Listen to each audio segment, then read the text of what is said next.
Hi there, welcome to another exciting episode of Agribusiness Weekend. It's still Agribusiness Weekend Season 4 and I'm your host, Joy Labarani. Thank you so much for joining me. I hope you're having a nice weekend. Now, before I go on the show, have you subscribed to our YouTube channel? What are you waiting for? Do well to follow us on all our social media platforms and subscribe. Click that red button there and subscribe. Like I always say, you'll be the first to get notifications whenever we post anything, whenever anything pops up on the Agribusiness Weekend platform. Welcome to the show.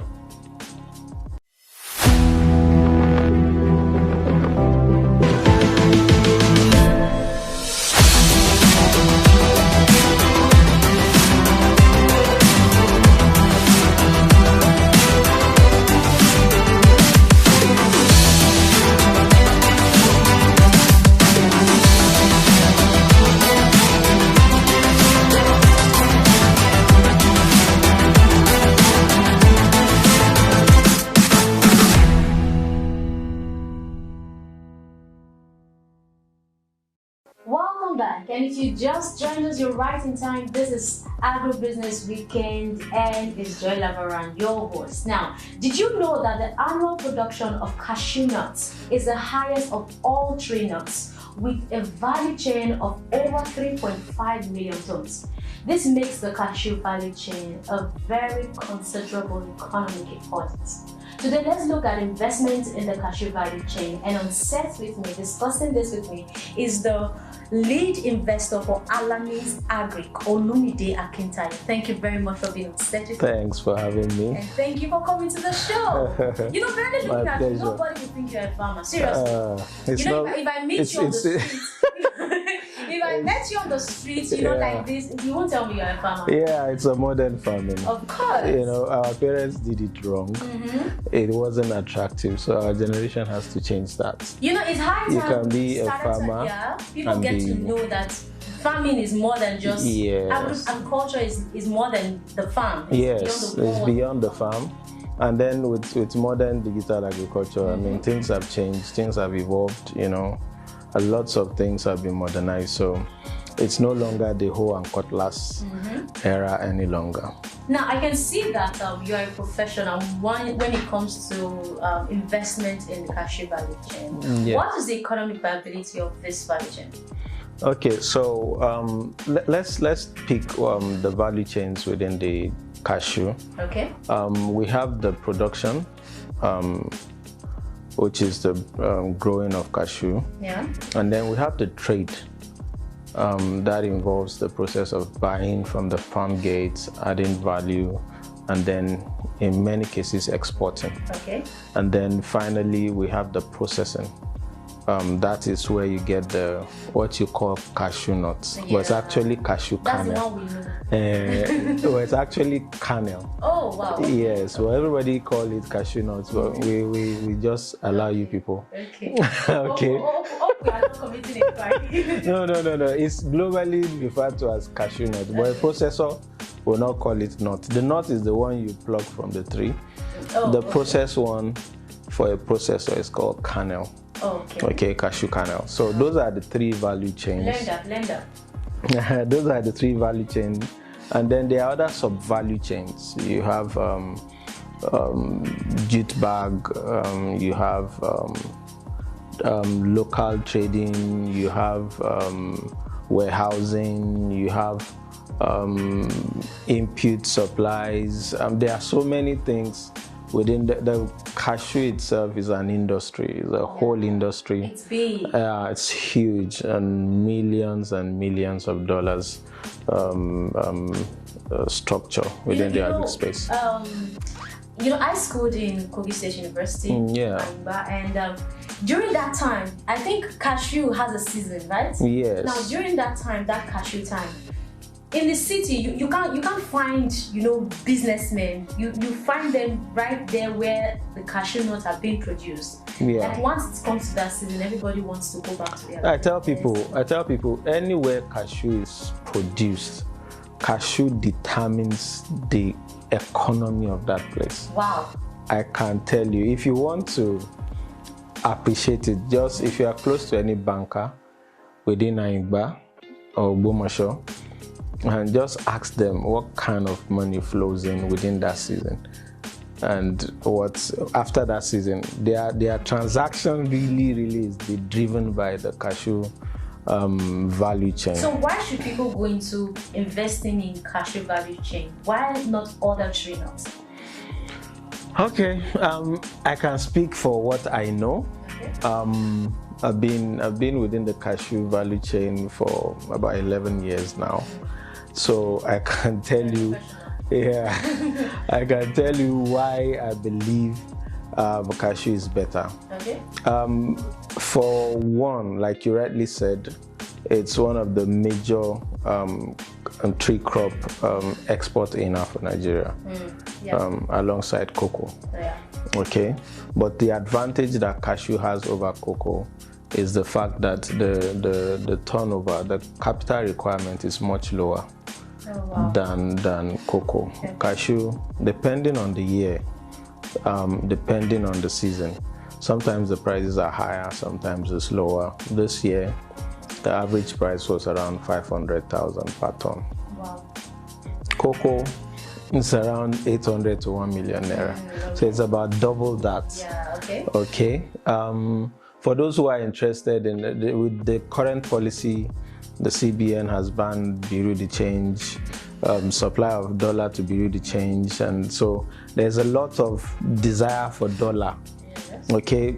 Cashew, if you are exporting cashew, it's one way you can earn foreign currencies, and then for whatever, I know organizations that have approached me, they are interested in exporting cashews, not necessarily because they are interested in that, because they want to earn the dollar so that it can help them to do some other transactions they are into. Okay, that is one. Agriculture, one of my belief about agriculture is the fact that it's a major employer of labor. Yeah. Cashew, like I said earlier, employs a lot of people within the value chain. So it's a medium for job employment? Yes, massive. The youths, I'll tell you, an average warehouse in Kogi, where we have one of our warehouses, employs about 20 to 30 young people. Wow. Strong. Wow. An average. And in just one hub, a little town, you can have about 100 warehouses. Wow. So do the maths and engage. Definitely. So largely youths and women are employed within that cashew. That's not talking about the farmers. That's not talking about the truck agents, because we engage truck to help us convey those cashew from the farm gates to the port city, export cities. Okay, so there's truck agents, there's government come to give us taxes and levy us. They make revenue from us. Like I said, even the banks, we run the banks in those communities.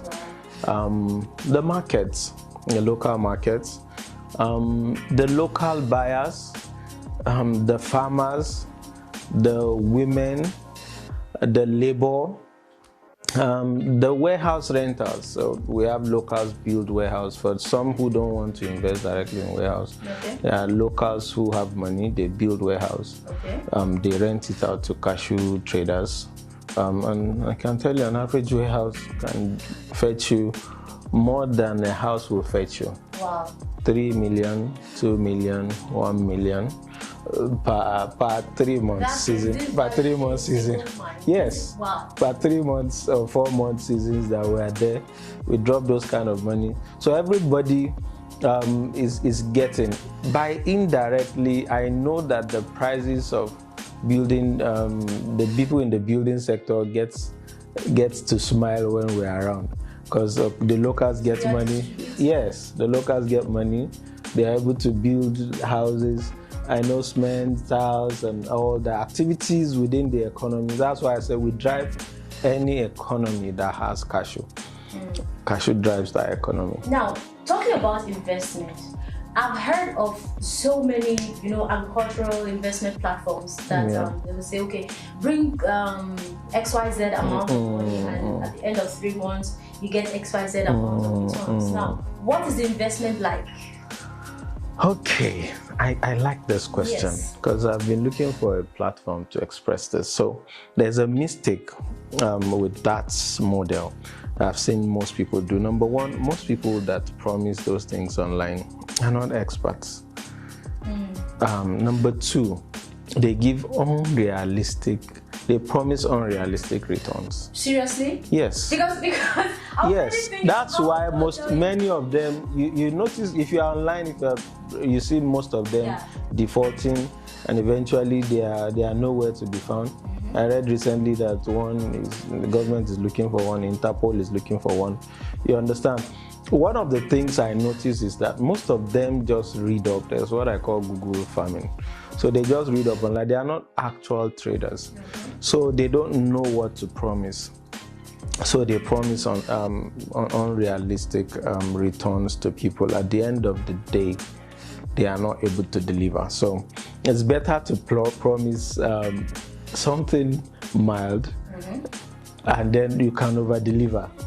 Okay?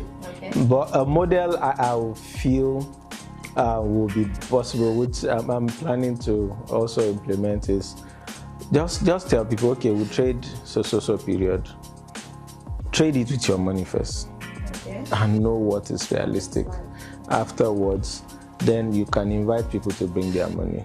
At that rate, you will be able to let them know that, okay, from my experience, you should be able to get X, Y, Z. Okay, because with what you do, is it something I can, okay, let me assume I have 50,000. Yes. Okay, is it the cashew value chain? Yes. Is it something I can, okay, I'm going to give okay, so yes, and at the end of XYZ months, so this is how it can work.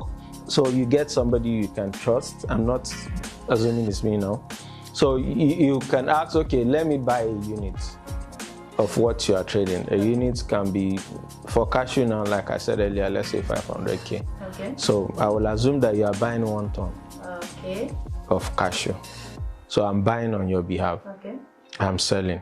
But of course, I do turnover, so I can sell that 1 ton, buy it back, sell, buy it back. So at the end of the day, I should be able to promise you an amount on that 500. Oh, okay. Okay, that's how it works. For those who don't want to be directly involved. Okay, so maybe you are saying, oh, I'm busy. You can agree within 3 months, what can you give me on it? And once you agree, you can do. But for those who have time, it's an industry, like Yorubas will say, the sky is big enough for birds to fly. So it's an industry you can come in, and I can guarantee you, with proper mentorship, you will never regret coming into it. I've been in it for the past 11 years. I will never go back. I will never. You know that song saying, I will never. Yes.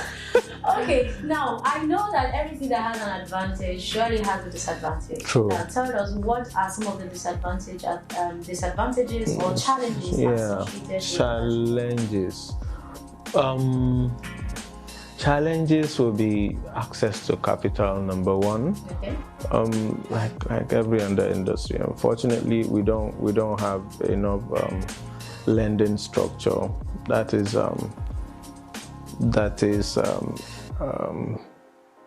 comfortable, for lack of words, that is realistic. Okay, most people you want to get money from want to really squeeze you. Yeah. So there are not too many structures where you can raise money, and the so-called finance structure by the government, they're not really available for the real people. It's being politicized. What's the way out in this kind of system? The government should just be realistic. You understand, and put up something realistic for people to be able to, and easy for people to access, the real players, not their relatives and you understand. That is one. Number two is multi-taxation. Everybody, if I load a truck of cashew from Kogi to Lagos, I spend close to 100,000 naira on the road tips till it arrives Lagos. Several roadblocks, and then everybody is trying to. That's aside what the state government is levying us severally in lots of documentations just to load a truck of cashew out. So lots of documentations and taxations, multiple taxations are some of the problem challenges. Another challenge will be the duration. There's shorter cashew than the demand. There's because of the long duration, you need about 5 to 7 years before you can have commercial harvest. I'm a cashew farmer too. Aside the trader, I also farm cashew. So cashew is a value chain that will help you exercise patience, I guess. Yes, but eventually, like I tell people, it can be your retirement package if you go into the farming, because there's lesser the demand to supply ratio. There's lesser supply to the demand. There's more demand than the supply. And then the old trees planted by the older generation is getting weaker. We need new trees. So that's a challenge.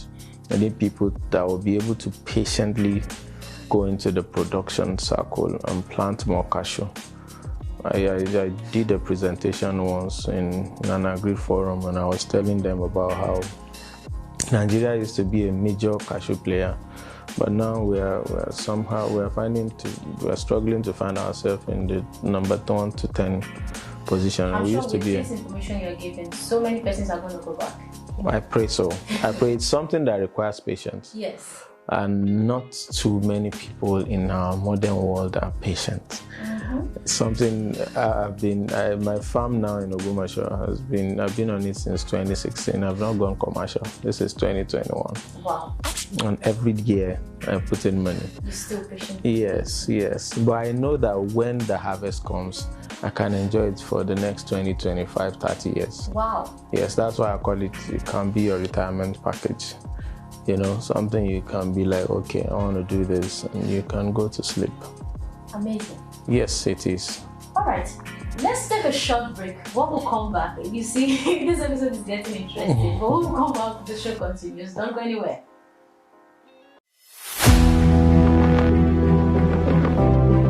Hi guys, my name is Tunde Banjoko, and I want to encourage you to keep watching Agriq Business Weekend Show. It's very informative, educative, and I promise you always learn something new each time you stay on this channel. If you have not subscribed, I want you to do that now. Thank you.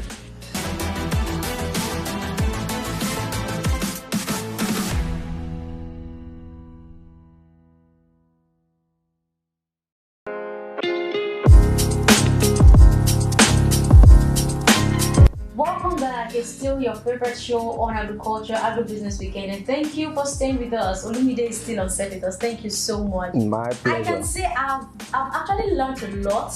Especially you. I'm telling you. You.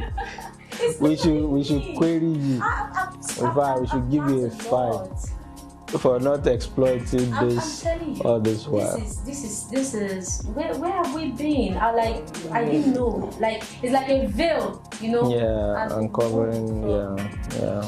It means that the cashew value chain is a good one. It's untapped. It's a huge gold mine. But yet you have untapped. to work with patience. Yeah. All right. Let's calm down. Before you go, I want us to have some fun. Okay, so basically, I'm ready. My guests, of course, he's ready. I love my guests to have fun before they leave the Agribusiness Weekend show. I came to the Agribusiness Weekend show with joy, and I had fun. I love to hear that. Yeah. All right, so I have 10 questions on my list. No problem. All right, and you're going to be answering 3 questions. So I want you to choose a number randomly from number 1 to number 10. Okay, so I will choose my unique numbers. Number 5. Number 5 is your unique number. How many years makes a millennium? A millennium? Yes. That's 1,000. Correct. 1,000. Yes. Okay, let me get your second number. That's number 10. Number 10. I hope you can do this. Count in threes. Count in 3. So I'll start, you finish. Yeah. You count the 3s to 51. Okay. All right, so 3. 6.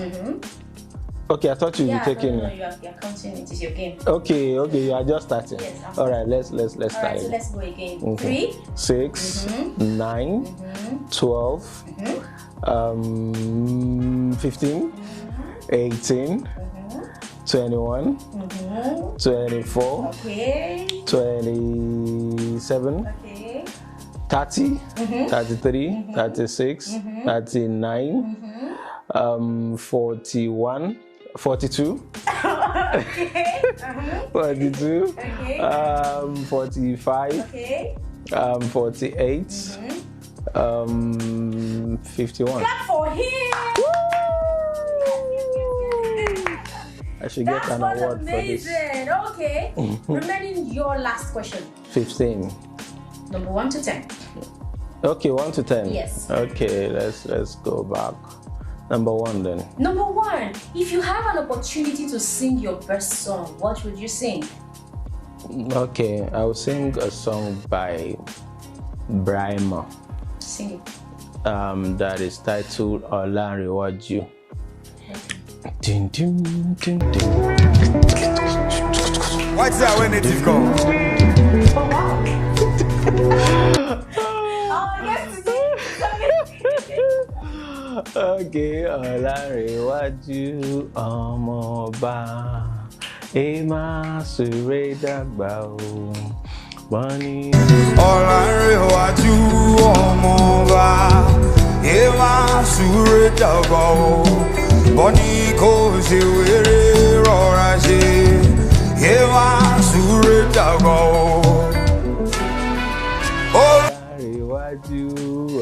I'm gonna teach my fire this song. Okay. Alright, thank you so much for coming to the show. Man, let me tell you the story before you go. Okay. So we were talking earlier at the background about how young people need to be more patient. Yeah, exactly. So that's just the message in that song. Okay. Just saying, my son, don't rush to grow up. That's just the message of the song. Alanny by Brahma. You should check it out. For it's those of you that very like shortcut is your yes. Thank you so much for coming. My pleasure. Thank you. I and the Agribusiness Weekend team want to give you this package to say thank you for coming. Yeah. All right, you can go in. There's a key. Okay. The house, the car. Okay, I have my own branded cup. Oh yeah. Yeah. I love coffee, so I'll use this. I love coffee and So tea. when you drink, you're drinking Agribusiness Weekend. Yes.